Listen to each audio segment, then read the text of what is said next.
welcome back to season 2 of the About That podcast with me, your host, your favorite geek psychologist, your favorite pop culture enthusiast, your favorite queen of the nerds, Dr. Vanessa Hintz. Now, I've been gone for a little bit because life been lifing, and I'm so excited to be back with you all for season 2, where we will kick this off and continue with our deep dive into the psyche of pop culture with a discussion of the worldwide sensation, Stranger Things. And what we're going to focus our discussion on today, Stranger Things, is this idea of nostalgia and what does that even mean, number one. Number two, what is it about Stranger Things 80s nostalgia that is both helpful and perchance harmful to the people who watch it? And so let me just first and foremost off top, I love Stranger Things. And so even though some of what I'm going to say today may be evidence to the contrary, I want to say first and foremost, I absolutely love Stranger Things. I think there is a reason that it's so popular, and we're going to talk a little bit about its popularity, what it is, all those different things. I'm a fan. I'm absolutely a fan, and I'm going to talk to you all a little bit about why. But first and foremost, again, just to set the stage of this conversation. So what we're going to focus on, as I mentioned, is nostalgia. And according to the American Psychological Association's Dictionary of Psychology, nostalgia is, quote, a longing to return to an earlier period or a condition of life recalled as being better than the present in some way, end quote. And so I invite you all to keep that in mind as we move through our conversation today. And so first and foremost, for those of you who may not be aware, and I don't want to assume that everybody who is anybody knows anything about Stranger Things, so I'm going to give just a very brief synopsis of the show. And if you all are fans, you know that that's very difficult to do any type of brief synopsis of the show, because thus far there have been 4 seasons of Stranger Things, and that's a lot. There's a lot of ground to cover, and so I'm going to do my best just to do a bird's eye view flyby, and then we'll move forward. So according to Wikipedia, this is the most sort of succinct description of the show that I can find. Stranger Things is set in the fictional rural town of Hawkins, Indiana in the 1980s. The nearby Hawkins National Laboratory ostensibly performs scientific research for the United States Department of Energy, but secretly experiments with the paranormal and supernatural, sometimes with human test subjects. And so that is an overview of Stranger Things. And again, for myself and anybody else who's watched the show from start to finish, that is like a gross misrepresentation. I don't want to say misrepresentation, an underrepresentation of what happens in the show. So I'm just going to walk us through some of the highlights from each of the 4 seasons. The 4 seasons? Not the hotel. Each of the 4 seasons of the show, so that we can, again, sort of have a firm, shared point of departure as we move into our conversation about nostalgia. And so season 1 of Stranger Things was released on Netflix in the summer of 2016, which I can't believe that was like so long ago. It does not seem like it was that long ago, but it absolutely was. And so the first season, again, is set in this rural town, Hawkins, Indiana, in November of 1983.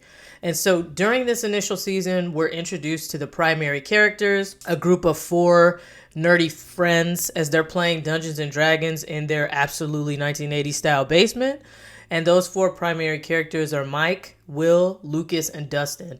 And I think at this point, they're maybe in middle school. So they're like tweens or teens. I don't really know what you would call them, but they're in middle school. And again, total nerds, and I'm here for it. And so in the course of season 1, Will is actually abducted by a creature and is taken to this sort of other realm, which we come to call and know as the Upside Down.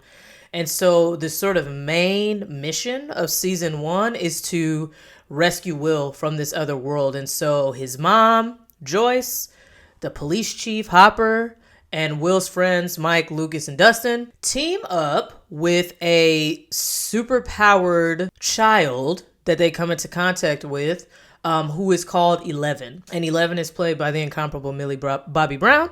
And 11 has what we call psychokinetic abilities, in that she can move things with her mind. And so all of these people work together, and eventually, spoiler alert, they rescue Will. And so as I'm going through and talking a little bit about these seasons, I also want to sort of speak to the show's sort of reception. And so just to give us a reference, season 1 of Stranger Things has a Rotten Tomatoes score of 97%. So 97%. I don't know if this is necessarily critics or audiences or both, but we're just going to say 97% of folks liked it, loved it. I guess that's what that Rotten Tomatoes score is. Whatever, it's a 97%. Boom. Season 1 in a nutshell. Moving on to season 2, which was released about a year later on Netflix in October of 2017. And season 2 is actually set about a year later in the show as well. So season 2 is set in October of 1984. And again, Will has been rescued from the Upside Down, but essentially he's still haunted by these images of that world, sort of visions that he's seeing. So over the course of season 2, our sort of Hawkins crew learns that there are much larger threats to their world. There are monsters that essentially want to take over their world, want to come over from the Upside Down. And we're introduced to one of these monsters who's known as the Mind Flayer. So that's essentially all of season 2, to be quite honest, is really just the Hawkins crew trying to prevent that from happening, these monsters from coming into our world. And similarly, season 2 has a Rotten Tomatoes score currently of 94%. So again, very, very well received. Now, we had to wait much longer for season 3. We had to wait almost 2 years for the release of season 3, which debuted on Netflix in the summer of 2019. And this season was actually set in the show in the summer of 1985 and really centered on the Starcourt Mall. And again, if anybody remembers the mall craze, I know that I was not alive in 1985, but I definitely was alive in the early 2000s when we used to kick it at the mall. So I can only imagine what it was like when malls were sort of first becoming super popular hangouts. But nonetheless, in season 3 of Stranger Things, the Starcourt Mall is all the rage. And remember that monster that we mentioned from season 2, the Mind Flayer? Well, this Mind Flayer is using one of Hawkins' own to essentially do his bidding. So he has possessed the brother of one of our primary characters, and he's essentially controlling this person whose name is Billy to sort of do all of his evil doings. The crew in Hawkins also discovers a secret Soviet lab that exists underneath the Starcourt Mall, and the Soviets working in this lab are actually attempting to open up a gateway to the Upside Down. So as I mentioned, season 2, we were spent like, no, we don't want to do that. Let's close all the gateways. And then here comes season 3, and we discover that there's actually a group of foreign scientists that are trying to do the exact opposite. And so again, season 3 becomes about not allowing all of this nastiness in the Upside Down to invade our world. And at the end of season 3, spoiler alert, 11 has seemingly lost her powers in this sort of standoff between the Hawkins crew and this monster in the mall of all places. She is injured, and she seemingly again loses her abilities. In addition, again, spoiler alert, Hopper has seemingly died, who I think it is in the course of season 3, Hopper becomes sort of 11's adoptive father. And in the course of this season, not only does she lose her powers, but he is presumed to be dead because after this confrontation, he's nowhere to be found.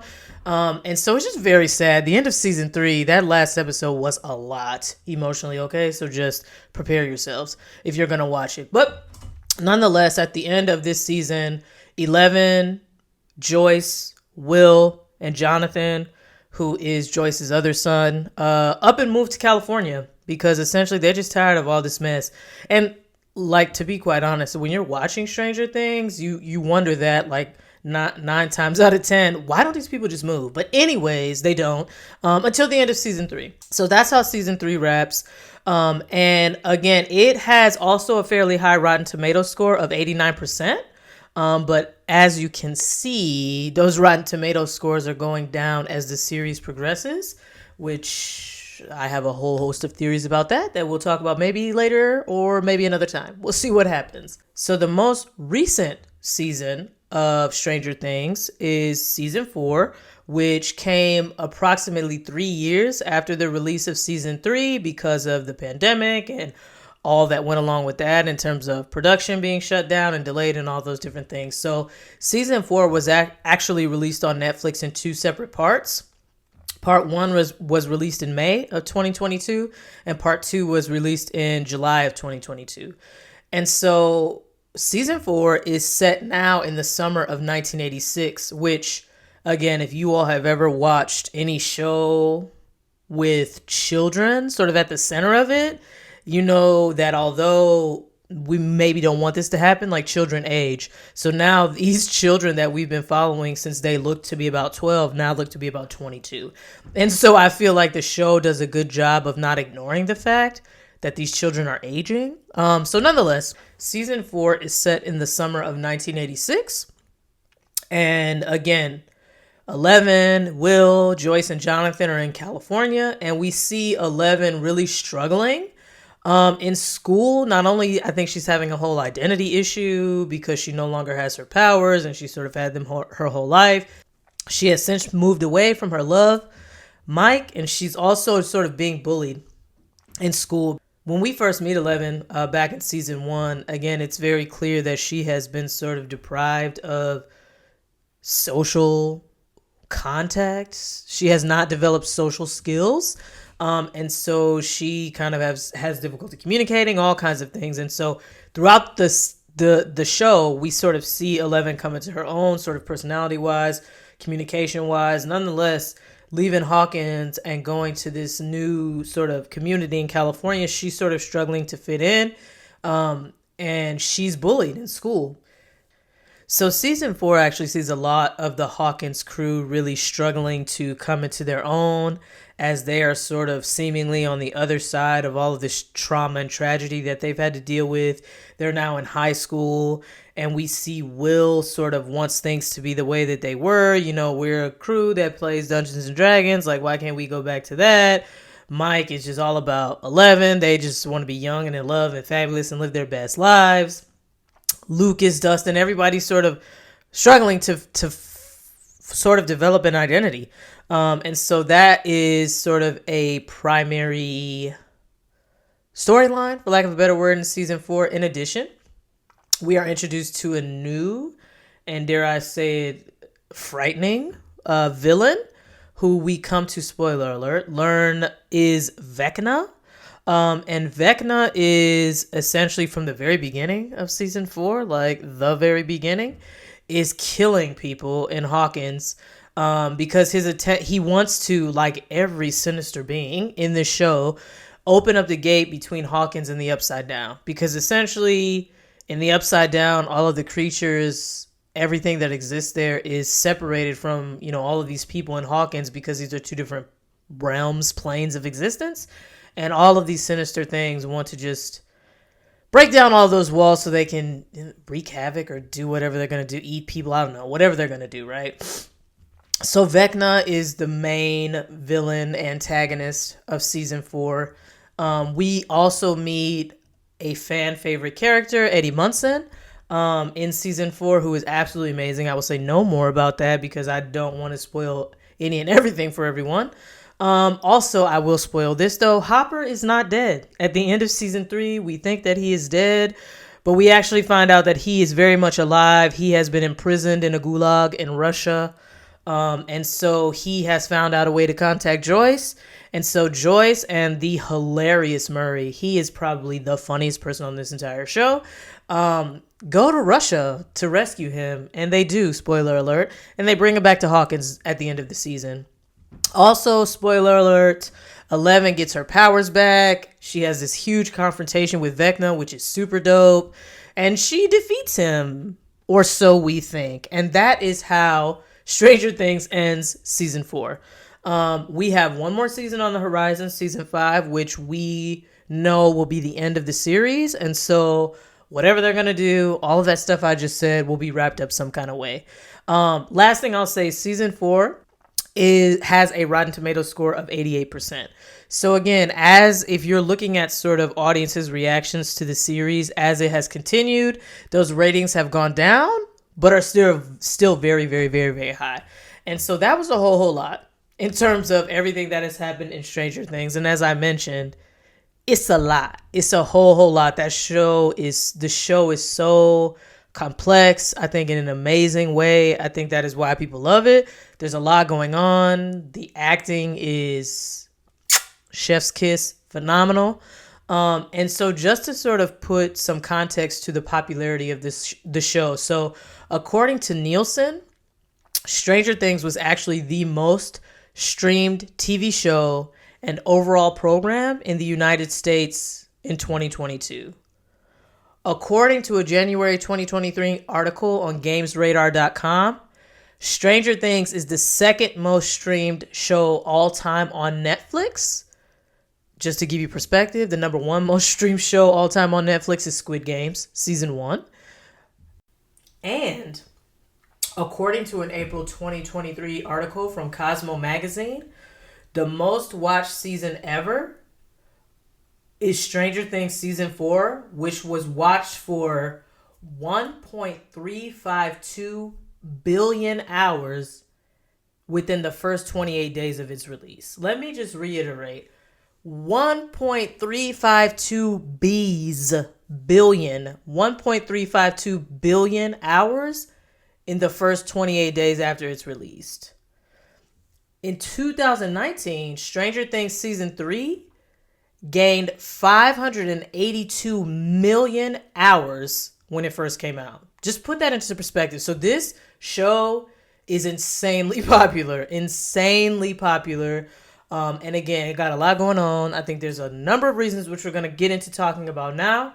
So I am fortunate enough to be one of 22 contributors to a recent book focused on Stranger Things called Stranger Things Psychology, Life Upside Down, which was edited by the incomparable Dr. Travis Langley. And this book, quote, descends into the dark side of adolescence to find the light on the other side of this ultimate coming of age story. And so not only is this book just awesome because I was a part of it along with a phenomenal group of contributors, psychologists, all around super smart, nerdy people. All of the book proceeds go to help rescue and assist missing and exploited children. So not only should you, if you have not already, pick up this book because it has all the knowledge, all of the proceeds go to an amazing cause. So I would highly recommend you pick this up if you haven't done so already. But my contribution to this book was actually chapter 5, entitled An 80s Daydream or a Comforting Nightmare, an examination of Black racial representation in Hawkins. And that's exactly what I'm going to talk about now. Because again, I think part of the reason that this show is so popular, again, you heard the numbers, you heard me in a very, very futile attempt try to recount everything that has happened in this show from the beginning to end, which again, please don't come for me, people. I did the best that I could in a short amount of time to talk about any and everything that has happened in the show. Nonetheless, what I haven't touched on, which I'm going to touch on now, is again, this aspect of nostalgia. And again, that is both a reason that people respond to the show in the way that they do. People are excited to watch the show. It's so popular. I think there is also an inherent danger in the way that certain aspects of the past are recreated in a way that may not necessarily reflect or honor the experiences of people who were there and maybe did not have such an idyllic experience. And so just to return to what we talked about at the beginning. So when we talk about nostalgia, right? It is overwhelmingly a positive connotation. So we don't necessarily talk about negative nostalgia. So when people are experiencing nostalgia, it is absolutely looking at the past with rose-colored glasses. Not like negative nostalgia. I don't necessarily know if that's a thing. I almost feel like that would be like regret.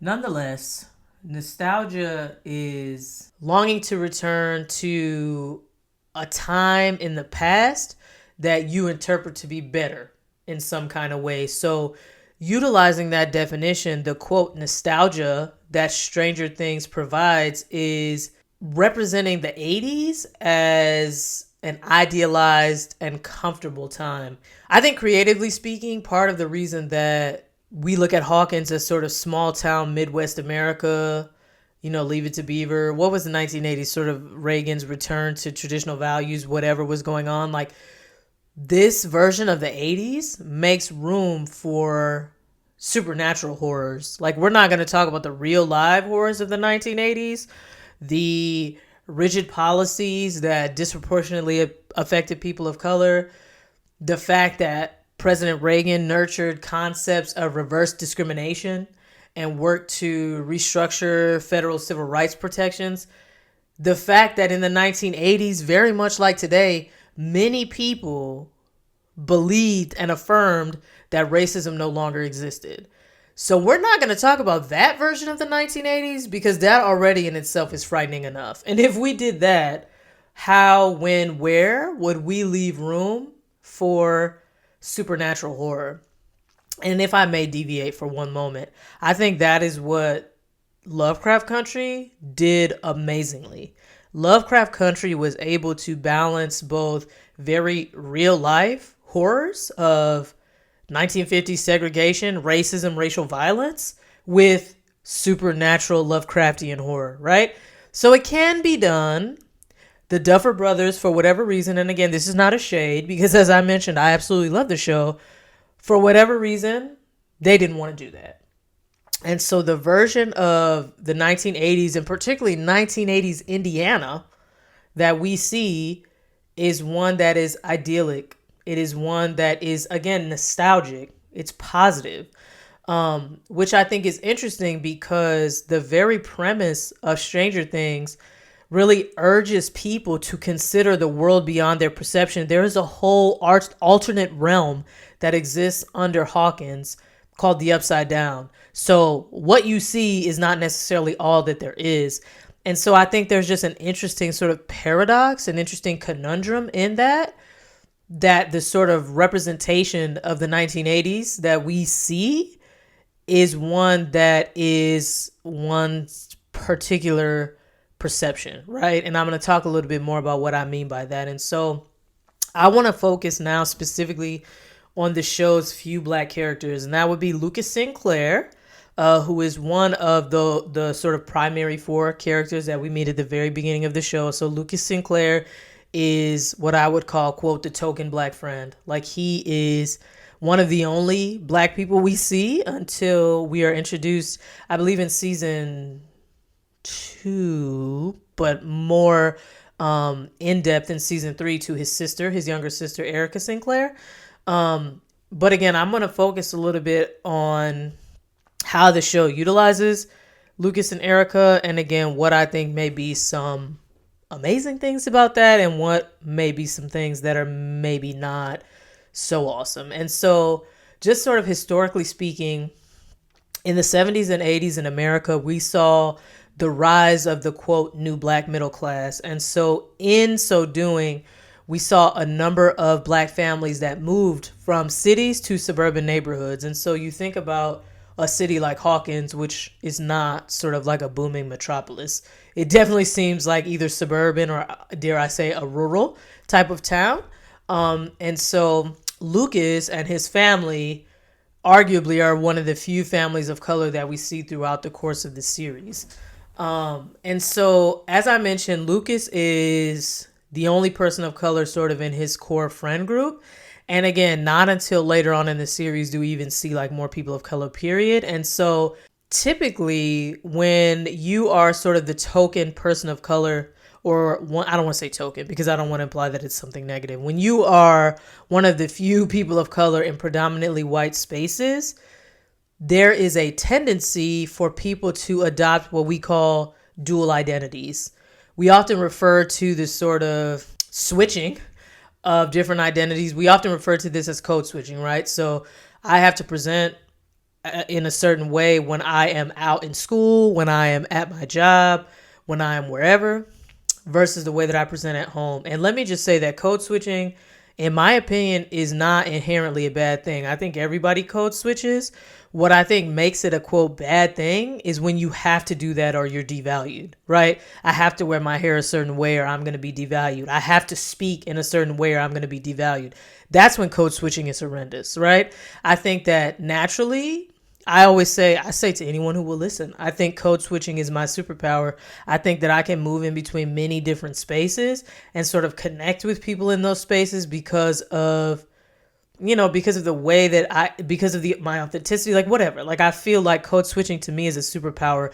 What makes code switching burdensome is the fact that I have to do it to be taken seriously. I have to do it to be valued. I have to do it to get this job. Like that's the part that is absolutely exhausting. I think code switching, we should be able to do or not do that and still be valued the same, which is inherently the issue. But nonetheless, returning to Stranger Things, typically, again, when we see a person of color in a predominantly white space, it is not uncommon for them to have to adopt sort of dual identities. So the way that I am when sort of like my defenses are down is very different than the way that I am when I feel like I have to be a certain way. And for many people of color, code switching is necessary for survival.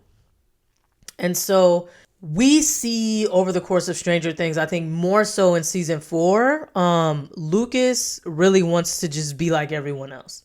He wants to, in the beginning of the series, when he's with his friends, it's very clear that he wants to just be like everyone else, even though there are very obvious differences, right? Like Lucas is black and he's very obviously black. Lucas, you know what I'm saying? So there are obvious physical differences between you and everyone else, but he doesn't want to sort of engage with that, right? There is a scene, season 2, episode 2, where the core 4 group of young men are out on Halloween and they're dressed as Ghostbusters. And there is a line where Lucas says, "Nobody wants to be Winston, man."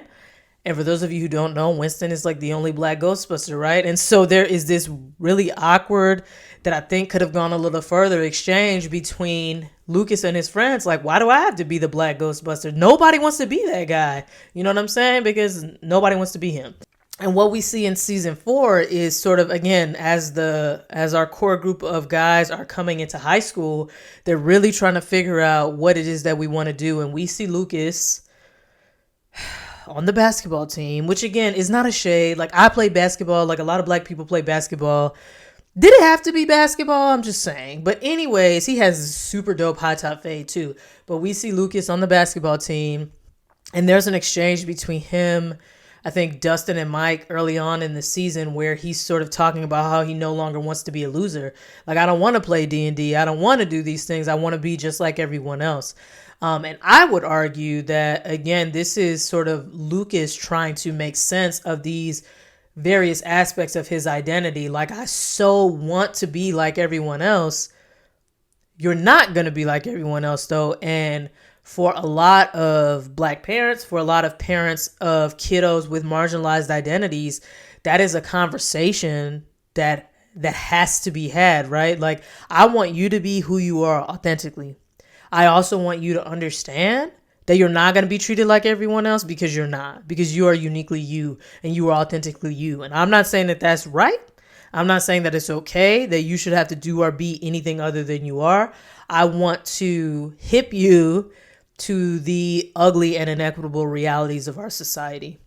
And I think with Lucas, we see him in very real time trying to navigate this tension. I want to be like everybody else. I don't want to be this person, but I'm not going to be treated like everybody else because I am not white. You know what I'm saying? And so in Stranger Things, we're actually first introduced to Lucas's entire family, not until season 2. So Lucas has been a prominent character from the very beginning, from season 1, episode 1. But we're not introduced to his family until season 2 in what I called, or what could be called, a very, quote, regular moment in many black households. We see the family sitting around the breakfast table. And I think Lucas is asking his dad a question about something he should do. But I remember watching that scene and just being so overjoyed and filled with love. Because how often do we see two-parent black households in popular shows?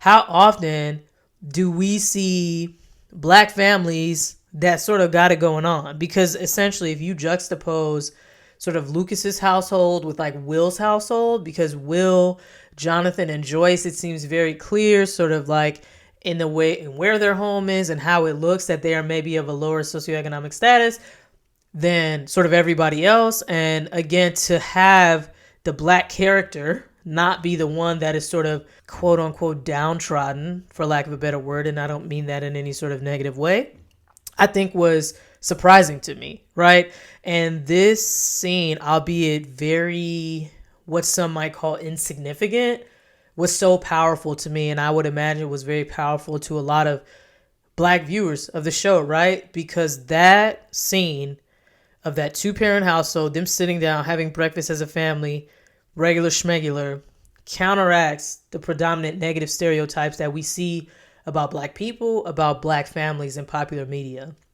What I think was interesting is that in 2016, so this would have been related to season 1, there was a Saturday Night Live sketch in which Leslie Jones and Kenan Thompson played Lucas's parents.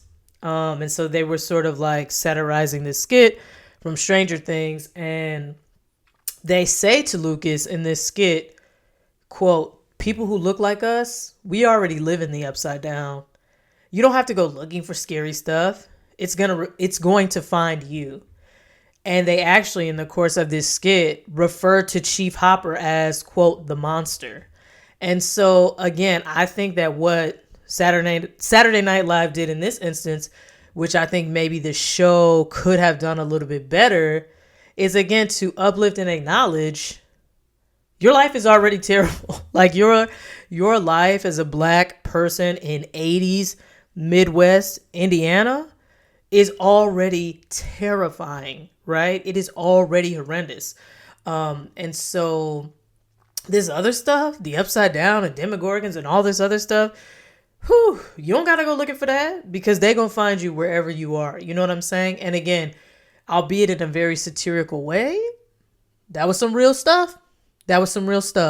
And I think we see in later seasons of Stranger Things, particularly near the end of season 2 and also in season 4, that scary stuff absolutely finds Lucas. It absolutely finds Erica. They are two characters that I feel like get physically assaulted more time than any other character, and not by monsters, but by other people. So at the end of season 2, episode 9, Lucas is assaulted by his love interest. I don't know if it was his girlfriend at the time, but Max, who is one of the primary characters on the show, gets together with Lucas. Max's brother Billy is just all kinds of horrendous, and he physically assaults Lucas, right? In the finale of season 4, Lucas is held at gunpoint by his white classmate, his white teammate. After he's held at gunpoint, he gets into a physical altercation with this boy, right? And when I tell you all, the first time I watched that, it was very hard to see that white boy hold this gun to Lucas's head, right? Of all the characters that had to get a gun pointed at them, it had to be Lucas, right? In the season 4 finale, we also see Erica, who is Lucas's younger sister. She is physically pushed to the ground and assaulted by a high school boy. No other characters in this show are assaulted by other people. Let me not say that, because 11 absolutely assaulted this girl with a roller skate. None of the other sort of core protagonists are assaulted in the way that Lucas and Erica are. And again, I'm not saying that was intentional. What I am saying is how that might be perceived, how that was perceived by me, and how that may be perceived by other, not just black fans of the show, but maybe fans who feel like they connect with the black characters because they too have some semblance of a marginalized identity. And so I think the question then becomes, whose responsibility is it to, like, what is the creative responsibility in this instance, right? Like the Duffer Brothers are obviously not black, right? And so whose responsibility is it for them to develop, for them to quote unquote accurately portray what an experience for a black person in 80s rural Indiana would be like? Whose responsibility is that? And I would argue, sort of from a psychological perspective, there are definitely reasons, again, which doesn't make it okay. I'm not saying that I'm not excusing it. I'm saying that there could be reasons why they chose not to explicitly address issues of race, racism, racial identity in Stranger Things. One is what we refer to as sort of cognitive resistance, and that could be, as I mentioned previously, the belief that racism doesn't exist. Racism didn't exist in the 80s. It doesn't exist now. So why do we need to talk about that? I'm not saying that's why they didn't do it. I'm saying that that's a possibility. There could absolutely be a possibility that they, like many other people in America and around the world, actually think that racism is no longer a thing. It also could be due to what we call emotional resistance, or essentially obstructing your capacity to acknowledge or understand racism. So essentially, it's like the equivalent of putting your fingers in your ears and la la la la la la la. Nope. I'm not gonna talk about that. I'm not gonna think about that. Which again, maybe that is what they chose to do, and I'm not here to say they should or they shouldn't. Maybe that's what they chose to do, right? Like, that's not what we're trying to do here. Like, we have all these other sort of aspects of the show that are happening. That's not something that we feel confident in, whatever. And again, the question becomes, whatever the reason, what level of responsibility do they have as creators? Particularly in a show that is so overwhelmingly popular, right? And the last reason that they may or may not, have chosen to not explicitly address these issues is what we call behavioral resistance. So feeling like no matter what we do, it's not going to help to eradicate racism. It's not going to help to make America less racist. So why would we even go there? It's not going to help. And again, I don't know them. I don't know nothing about them. I don't know nothing about their family. I don't know nothing about what they were doing when they were, developing this show, right? These are all just possibilities. These are all just reasons why, perchance, they chose not to explicitly address these issues.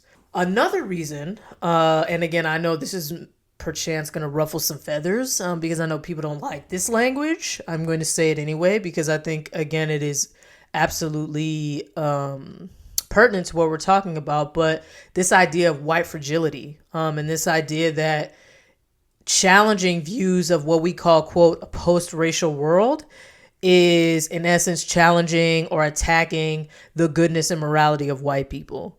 And so said another way and said more simply, white fragility is sort of this idea that if I acknowledge that there's racism in the world, I'm essentially saying that like all white people are evil and should just go straight to hell, which is not the case, right? That is absolutely not the case. But one could argue that might be the reason that Stranger Things chose not to even go there, not to touch this with a 10-foot pole, right? Like, we don't want to anger people. Do you think Stranger Things would be as popular as it is if they were explicit in discussing racism? Don't worry, I'll wait. Because I know what type of world we live in, right? Like, I know those 1.35 to whatever billions of hours that people watch Stranger Things for would probably not be the case, because I don't think people are ready to engage with that on that type of level. I don't think people are ready to have that conversation. Does that mean that creators shouldn't go there? That's not what I'm saying. I'm saying that, again, I understand how and why.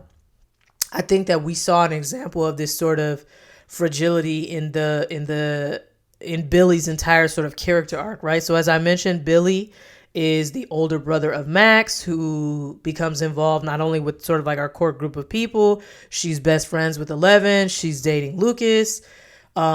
Max is a young white girl. Her brother Billy is sort of, I think he's like a senior. I don't know. He looked like a grown ass man, but he's like a grown ass man looking teenager.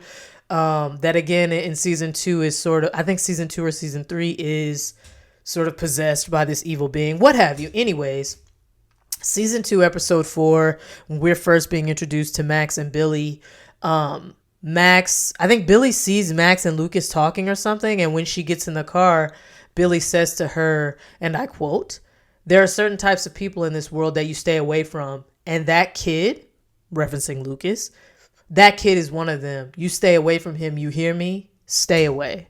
Now, As a person of color, I absolutely interpret that as racist, right? Like that to me is just implied racism. Did he explicitly stay away from him because he's black? Absolutely not. From my experiences, from my knowledge, that absolutely is like a racist comment, right? And so throughout the course of the end, season 2 and season 3, Billy's character experiences this sort of arc. We come to find out that part of the reason he's such an asshole is because his father was abusive, and that's why he hates everyone. That's why he's so mean. That's why he's abusive to Max. And he essentially, spoiler alert, at the end of season 3, sort of sacrifices himself to save everybody else. And so in this sort of arc, his character is essentially what I would call whitewashed, right? Like, we as an audience, I think, are meant to forget all of those terrible, shitty things that he did, all of the terrible, shitty things that he said, because he had this abusive past, because he engaged in this redemptive act. And let me just say again, I'm not here to say that we should not acknowledge those things. I'm not here to say that we should not acknowledge that he was a child that endured abuse, that we should not acknowledge that he sacrificed himself to save others. I'm not here to say that we should just ignore those things. What I am here to invite us to think about is, why can it not be a both and? Why can't he be a racist asshole that was also abused, right? Like, why do we have to negate all of those terrible things because of these good things, right? Like, to me, it's not like a balancing scale. It's just a both and. And so I think that, again, this is where in the show, I think there was absolutely an opportunity to demonstrate that. There was an opportunity to demonstrate a both and. Billy was horrendous, and he was someone who did something very selfless, one would argue, in the end. Why not a both and? Sort of one of the last things I'll say about this in terms of creative responsibility and places in the show where I feel like, and I have to spend a few moments talking about Erica Sinclair, because Erica is absolutely a fan favorite of the show. Erica is also absolutely modeled after a, quote, sassy black woman trope. She is condescending, for lack of a better word. If Erica was 24 years old saying everything that she's saying as like a 12-year-old, the response would not be the same as it is. I think Erica is essentially a caricature. And again, as a black woman, as a black person, there is a familiarity that I love Erica. I love everything about her.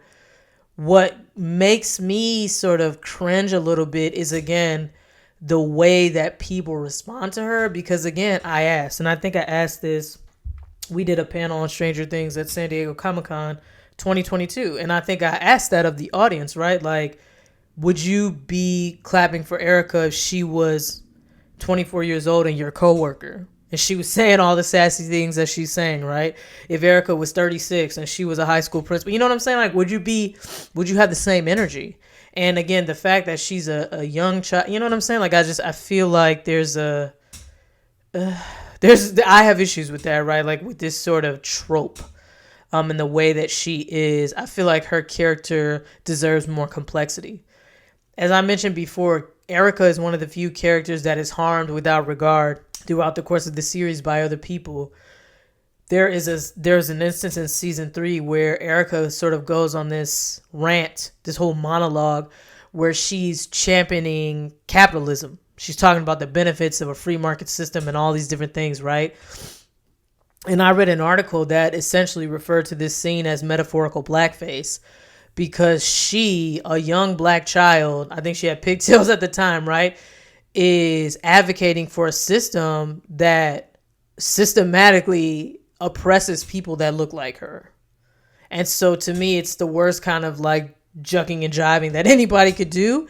The creators made it a point to have that child deliver that monologue, which again is just, eyebrow raising. Again, I'm not a creator. That's not a shade. It's just eyebrow raising. And so I would argue, to sort of bring this conversation to a close, arguably the way that Stranger Things treats blackness and its black characters, at the very least, is irresponsible. At the very most, is harmful, right? Because again, the entire idea of Stranger Things, which again, Stranger Things is not alone in this. There are a lot of shows, right? There are a lot of shows, there are a lot of movies that pull on nostalgia. But when you think about the nostalgia that is represented in Stranger Things, it's nostalgic for who, right? It's clear to me that they're speaking to a very specific group of people. Like, it's nostalgic for you, not necessarily other people, right? And I think that from my perspective, it's clear that these sort of creative decisions to not necessarily go there, right? Like, we're not trying to go there. Like, with these characters, we're not trying to go there to really talk about inequities, whatever, is yet another instance in which color blindness is more important than being color conscious, right? It's more important that we just don't say anything. Like, we're just not going to make a stand. We're just not going to say anything, as opposed to really doing our due diligence and being more critical and more conscious. And so what do we do with all of that, right? Like, what is anybody supposed to do? What should anybody take from this conversation? I think first is understanding sort of the bi-directional influence. Like, we hear all the time that life imitates art and art imitates life, right? This is a bi-directional system. And so you heard me say at the beginning, how many billions of hours of Stranger Things have been viewed.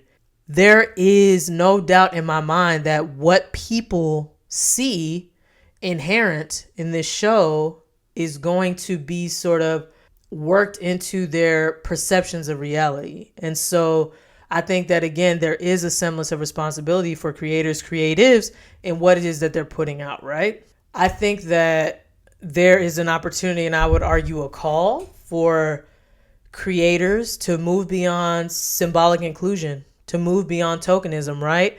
I've heard that a lot lately because, I am who I am and I do what I do. People asking me if I feel like, there are diverse characters now just for diversity's sake. Like, we're just putting in a marginalized person because we need to have one, like checkboxing, right?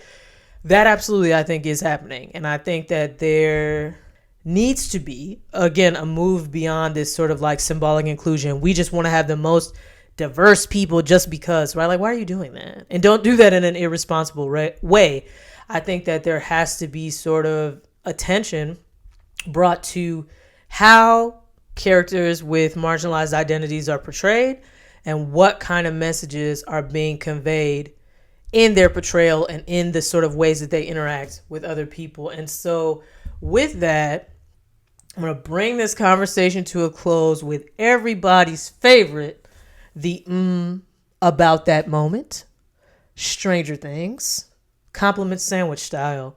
So I will start by saying, which I referenced at the very beginning of our conversation today, I love this show. I absolutely love it. Even after everything I just said, right? I love this show. And I think that that's why I'm so critical of it, right? Because I absolutely love this show. I am a horror fan. I am a horror fanatic. And from the very beginning, this show reminded me of everything that I love about horror. Like, literally from the very beginning. I definitely think that some seasons did it better than others. I think season 4 really went back to those sort of horror roots. And season 4 is actually my favorite season so far. And in case anyone was wondering, I'm just going to tell you my favorite seasons in order would be season 4, season 1, season 3, and then season 2. Again, I think that this show is amazing. I think it's time for it to come to an end. I am also very saddened by this. Things that I feel like are maybe not so great, I will just reference everything I said up until this point in terms of the, at best, irresponsible representation of marginalized characters, particularly the black characters in the show. I think the inability to sort of address and acknowledge issues of inequity is not that great, particularly in the 80s. Like, in the 80s and in Indiana. And again, that's not a shade. I was born in Indiana. That's not a shade. My mama's from Indiana. That's why it's not a shade. But come on now. And I really hope that season 5, after we hopefully see an amazing resolution to this writer's strike that's happening right now, when we finally do get season 5, I really hope that as the show is sort of coming to an end, that the Duffer Brothers sort of right some of these wrongs. Like, there's nothing we can do to go back and change everything that's come before, but is there a way that we can really acknowledge and address some of these things as we are sort of bringing the show to a close? And then the last thing that I'll say, if after all of this that I said you have not seen the show and you're still not ready to watch it, please do. Stranger Things has phenomenal storytelling. Like, you get all the feels, you get all the action, you get comedy when you need it. It is absolutely amazing. The way that many of the characters are developed, again, the complexities, it is amazing. Albeit, again, that doesn't negate, it's a both and, right? Like, I can both absolutely love the show and be critical of some of the things that I feel like that they could do better, right? And so please, if you haven't, while you have, and if you have downtime, treat yourself and watch Stranger Things. There's maybe like 40 episodes. I don't know. Don't quote me on that. Just know that season 4 too, like the last 2 episodes are like the length of a movie each. So just prepare your life. But please do yourself a favor. Watch Stranger Things. And also, don't forget to pick up Stranger Things Psychology, Life Upside Down. And with that, I want to thank you for your time and your attention. It feels good to be back. I wish you and your families safety, health, and joy. And until next time, beautiful people.